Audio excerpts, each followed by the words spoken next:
welcome back to the Superhero Battle Room. You know what this show is. If you don't know, that means you just didn't watch credits. It's okay. So we are in the Superhero Battle Room today with Tomeka Jones. She is a military woman, now a veteran, who has served her country and is now serving our community by bringing the flawless mindset to life. I'm going to bring her forward. She's going to share her story, and we're going to go uplift her brand, and you're going to go learn some amazing things. So we're going to bring her to the stage once my mouse says okay. All right, Tomeka, do I have you?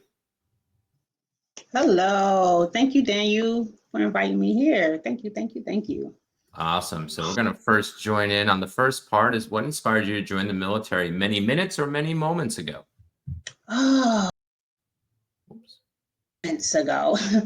I joined back in 99, but before 1999, but before then, I was working at a Krispy Kreme at night. My schedule was from 11 at night to 7 in the morning. And then I would get up and I would go to community college. And then after I spent a couple hours at community college, I would go to a clothing store and work that.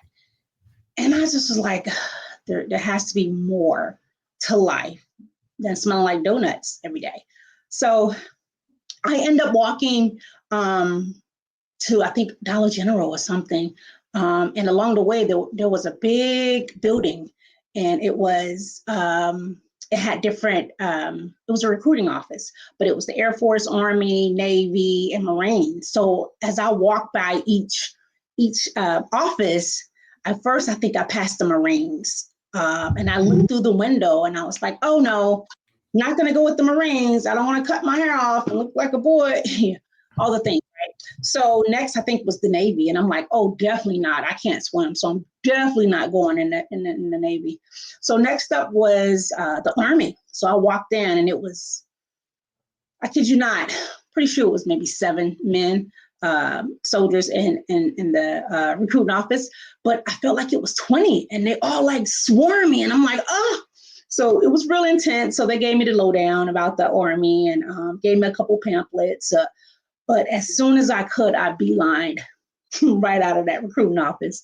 And in the last office that I went in was the Air Force. And it was a guy, Caucasian guy. He had his feet up on the desk, and he was reading the newspaper, and the aroma smelled so good in his office. And I'm like, oh my goodness, this is the life. So he gave me the information about the Air Force, and I took that pamphlet, and needless to say, I did not make it to Dollar General. I went back home, and I was so excited because the information he had shared with me about the Air Force. So fast forward 6 or 7, 8 months later, I joined, and I just wanted to get away from home. And I knew it was more, or I had more to give the world, and just donuts at the time. And there's nothing wrong with that, but I just knew I wanted more in life. So that was my reasoning for joining the military. Just giving back pretty much is my reason. And also education at the time. I wanted to finish college and the travel. That's really cool. It's amazing about walking. A lot of us don't do that nowadays. And the walk is the transformation. Sometimes they even say nowadays we should be walking for 2 things because we are obese as a nation, number 1, so we don't get out enough. And 2, it actually helps with thinking and processing. I bet you if you drove up real quick and went to that office and scheduled, you wouldn't have had time to go over and like, oh, I saw this one, or I saw this one, or I saw that one. Right. For me, I remember this same thing. I didn't walk, I drove.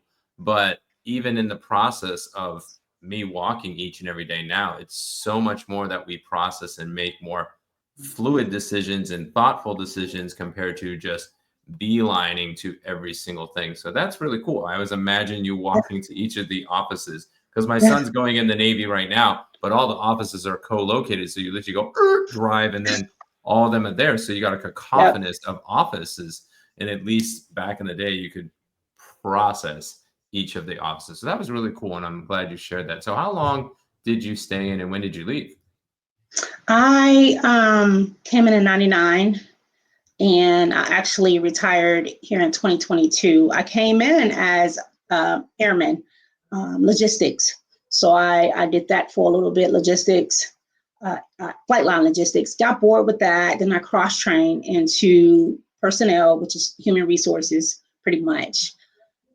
Shortly after that, got bored with that, and then cross-trained again into medical, and became a nurse. And after I retired, I'm like, okay, now here I am. What do I do now? I could do nursing, but I knew once again it was something further that was driving me to do something greater. Yeah, I cross-trained 7 times, so I know that little route that you change your life from one AFSC to another. I worked in Yeah. mental health. I wasn't a logistics person, but I worked in a logistics readiness squadron. I know the 2 golfs. We can speak total military here, just so you know. This is Yeah. a military Yeah. show. So we don't have to dummy it down. They can go look it up. If you're a Okay. 92 golf on the Army, you go look it up. If you need to Gotcha. know if it's a logistics person. So yeah, it's an amazing thing that I have not met someone that's cross-trained as much. I did 7 times, but I usually only meet Wow. 2. I usually, like, you are the rare. It's like usually 3 or more, it's hard to go over and to do. Yeah. So it's a Yeah. process. So you did active duty for 22 years, right? Yep, 23 years. Yep, 23. And like I said, I, just crossed over 3 times, and you just get not really bored, but you just want something different. And it's kind of like PCSing, right? Get antsy every time, it's time to PCS. And then when you get out, you're like, okay, it's been 2 years. Well, I need to be moving, that type of deal. Yeah. Yeah. It was the same thing with me. Wow. I'm echoing. All right. So yeah, I cross trained. Yeah, I didn't cross train to move, but each time I cross trained, I kind of moved and everything else. I finally settled down about 10 or 11 years ago as a Mm. training manager. So that's what I am finishing up with. So what about your transition to transformation? Because it's hard. I've done it twice. So right now I was active duty until 2012. I'm now withdrawing my retirement because the crazy market and everything else. So I was about to retire and now I'm withdrawing it, Lord willing. And I know I'm going to make that transition again. But how did you make it a transformation that you're able to say, hey, I don't really have no regret. And now I'm taking all the wisdom that I have and now making it now part of my transformation?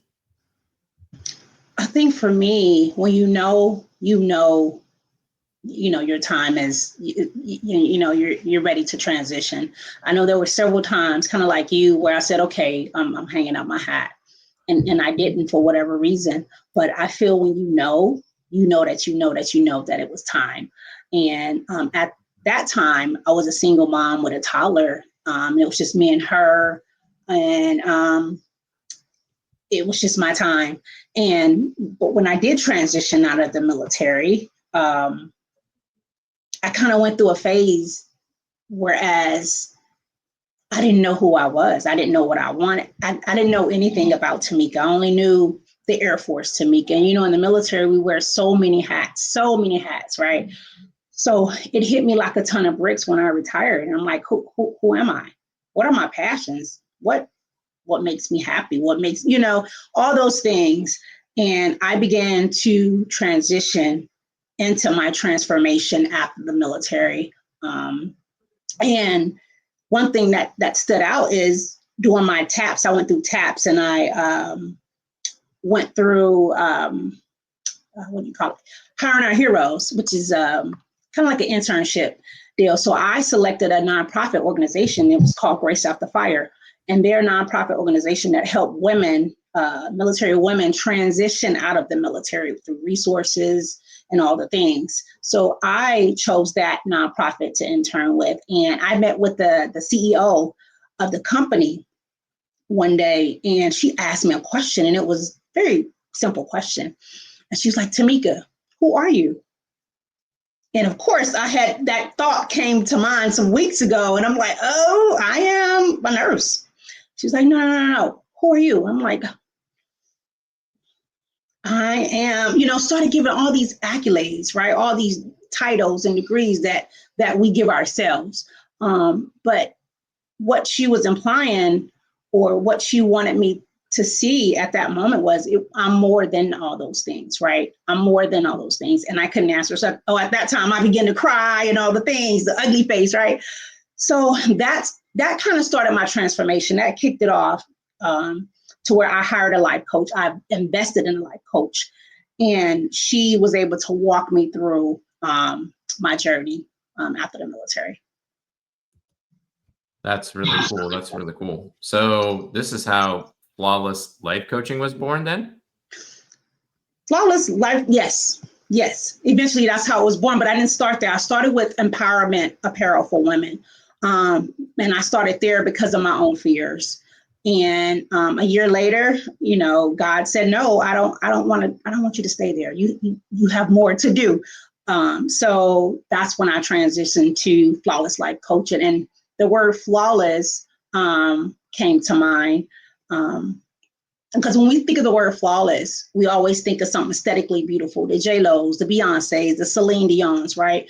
But it's not about that. It's being the best version of yourself, walking in your truth and owning who you are, your true authentic self.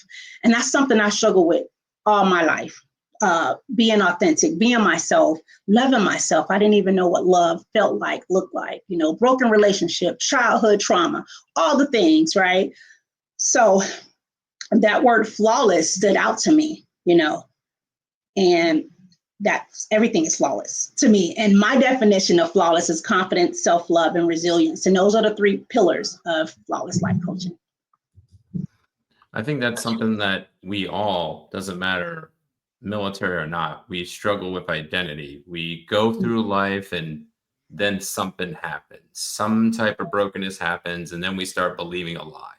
It could be we're ugly, we could be horrible, we could be dumb, we could be stupid. I can go into all those types of things.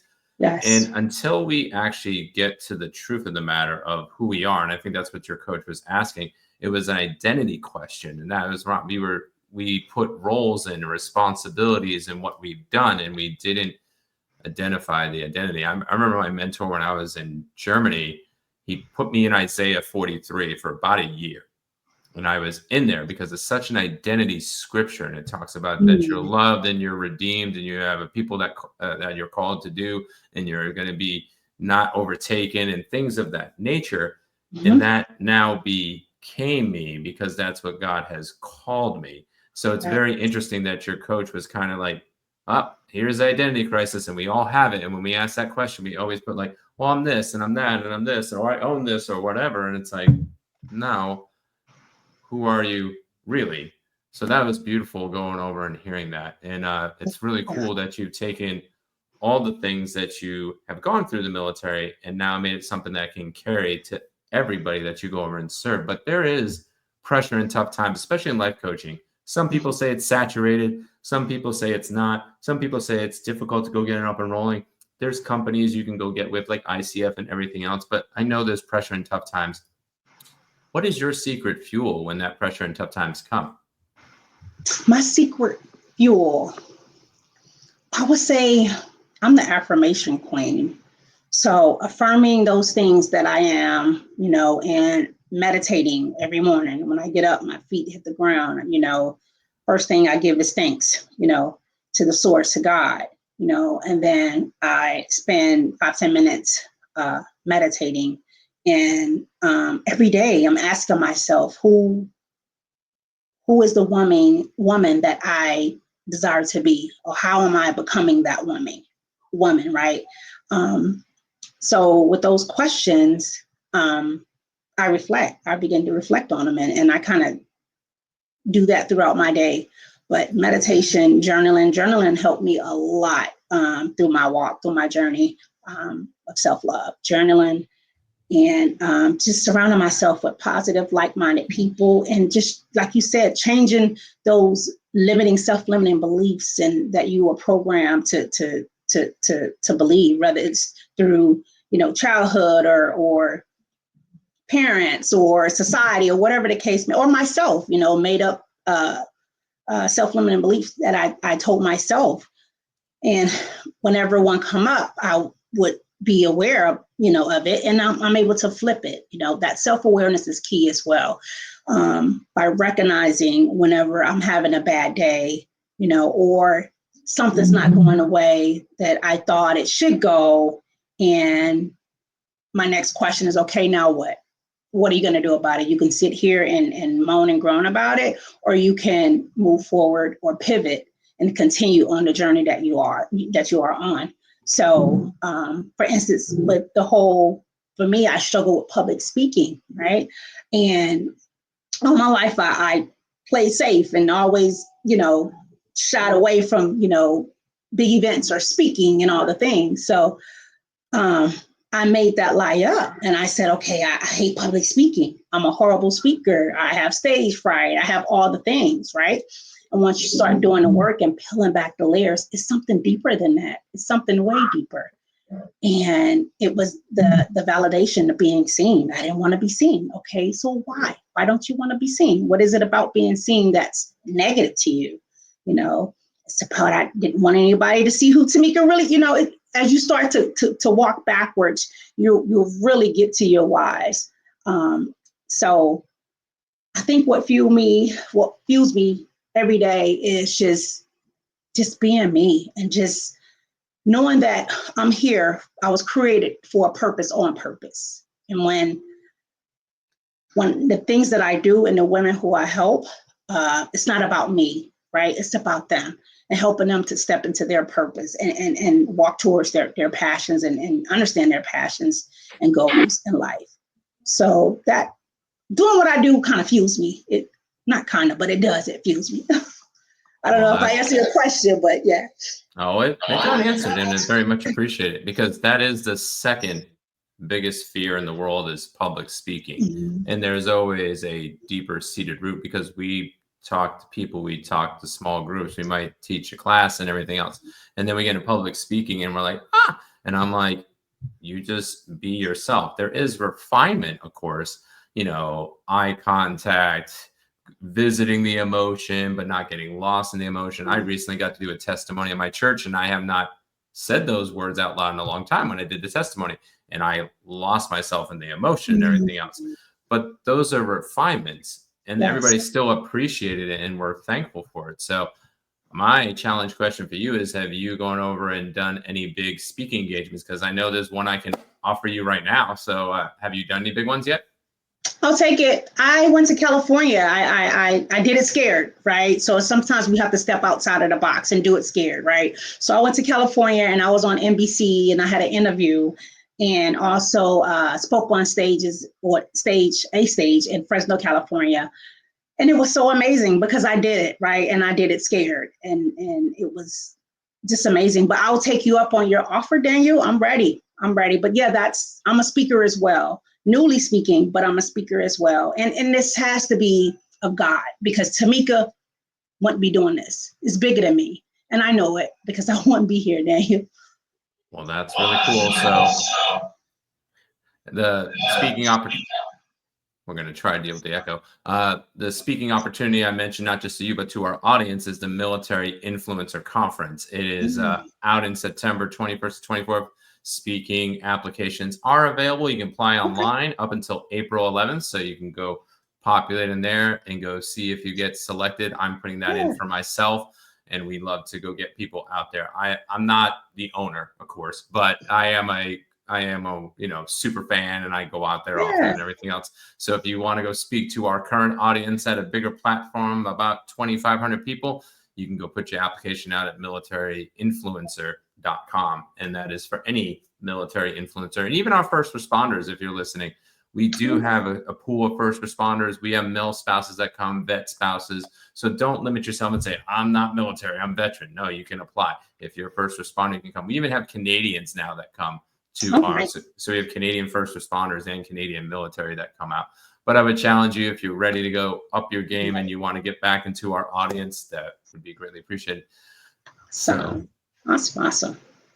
All right. Our last one is our secret question. If you watched our show, you already are prepared. If you've never watched our show or never been on our show, you're going to be like, but you'll be okay. So 3 superhero tactics. I want you to either think of your old military self or think about the clients that you go over and coach each and every day. If you only had 90 seconds with them, what 3 tactics would you give them to go from a surviving, limited mindset to a thriving mindset? 3. The first superhero tactic I will give them is my affirmation. And the affirmation goes like this: everything is working out for my greater good, no matter how it looks. Everything is working out for your greater good, no matter how it looks. And you say that over and over and over again. Whenever you're going through contrast or anything negative or anything that's going on in your life, just know that everything is working out for your greater good. And not only just say it, right? You have to believe it and you have to feel it. That's key, is feeling. Everything is working out for my greater good, no matter how it look, right? And the next one is, we all were born on purpose with a purpose, right? So trust and believe that you're here by divine purpose, and you do have purpose, right? It's just tapping into it. And third, everything you need is already inside of you. Everything that you need is already rooted inside of you. You just have to activate it. All right, that is awesome. See, you were ready to go. Yay! Awesome. So Tomeka, I want to thank you for going over and joining our show, being another superhero in the battle room. And you get one last chance at the floor to either give a CTA, a quote, a prayer, talk about flawless life coaching. But once you pause for 2 seconds, we go to credits. So the floor is yours. So my website, you can find me at www.flawlesslifecoaching.com. All social media platforms, flawlesscoaching.com or flawless coaching. That's it.